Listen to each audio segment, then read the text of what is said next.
आत्मिक प्रेम वह अवस्था है जहाँ प्रेम किसी वस्तु, व्यक्ति या संबंध पर टिककर नहीं रहता। वह अपने आप में प्रवाहित होने लगता है। यह प्रेम मांगता नहीं, पकड़ता नहीं, शर्तें नहीं बनाता। इसका स्रोत बाहर नहीं, स्वयं की आत्मा होती है। यहाँ प्रेम किसी को पाने की इच्छा नहीं, बल्कि स्वयं के भीतर एक सुखद फैलाव बन जाता है। ऐसा पेश से प्रेम चोट नहीं खाता, क्योंकि यह किसी परिणाम से बांधा नहीं।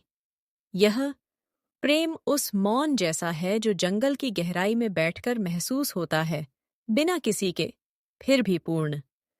अद्वैत प्रेम इससे भी आगे की सीढ़ी है। वहां मैं प्रेम कर रहा हूं और तुम प्रेम पा रहे हो, यह दोपण समाप्त हो जाता है। प्रेम करने वाला, प्रेम पाने वाला और प्रेम, तीनों एक ही होते जाते हैं। यहाँ संबंध भी वस्तु नहीं, अनुभव बन जाता है। तुम जिसको देखते हो, उसमें तुम्हारा ही विस्तार दिखाई देने लगता है।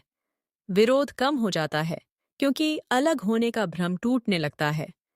किसी की गलती तुम्हें चोट नहीं पहुंचाती, क्योंकि तुम समझते हो वह उसी चेतना का दूसरा रूप है जो तुम्हारे भीतर भी धड़कती है।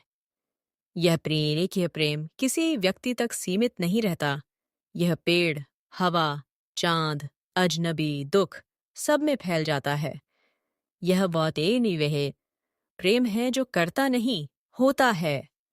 तांत्रिक दृष्टि इससे भी गहरे और साहसी स्तर पर उतरती है। तंत्र कहता है कि विभाजन एक भ्रम है और हर अनुभव, चाहे सुख हो या पीड़ा, आकर्षण हो या दूरी, उसे पूरी जागरूकता से जीने पर वह तुम्हें मुक्त करने की शक्ति रखता है। यहाँ प्रेम आध्यात्मिक रस के रूप में देखा जाता है, जिसमें ऊर्जा ऊपर उठती है, चेतना फैलती है और भीतर जमा भय और दमन धीरे धीरे पिघलते जाते हैं। तांत्रिक प्रेम किसी एक व्यक्ति से जुड़कर सीमित नहीं होता। वह ऊर्जा के नृत्य जैसा है, जिसमें तुम जीवन को पूर्णता से स्वीकारते हो। तुम्हारे भीतर जो प्रेम की सूक्ष्म स्पंदनाएं उठती हैं, उन्हें रोका नहीं जाता, न दबाया जाता है।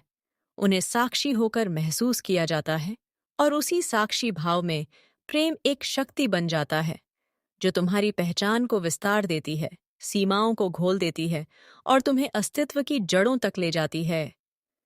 जब ये तीनों मार्ग एक जगह पर मिलते हैं, तब प्रेम कोई भावना नहीं रह जाता। वह जीवन की मूल अवस्था बन जाता है। तुम किसी से प्रेम करते नहीं, तुम प्रेम हो जाते हो।